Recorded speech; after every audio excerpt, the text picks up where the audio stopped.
বলিউডের জনপ্রিয় playback singer Kumar Sanu আবারও বিতর্কে।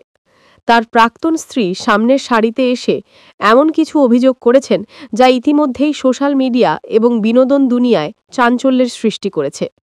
প্রাক্তন স্ত্রীর দাবি, তাদের দাম্পত্য জীবনে তিনি অকথ্য কষ্ট সহ্য করেছেন, এমনকি গর্ভাবস্থার সময়েও নাকি তিনি যথেষ্ট খাবার পাননি। অভিযোগের ভাষায় তিনি বলেছেন, পেটে তখন যান, গর্ভাবস্থায় খেতে দেয়নি, আমাকে ছেড়ে বোনের সঙ্গেই। এই বক্তব্য থেকেই ইঙ্গিত মিলছে পারিবারিক সম্পর্কের ভেতরে জটিলতা এবং বিশ্বাসঘাতকতার অভিযোগ তিনি তুলেছেন।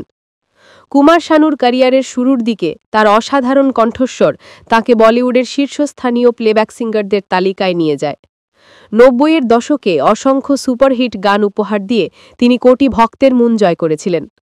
কিন্তু ব্যক্তিগত জীবনের নানা কেচ্ছা বারবার তাকে বিতর্কের কেন্দ্রে নিয়ে এসেছে।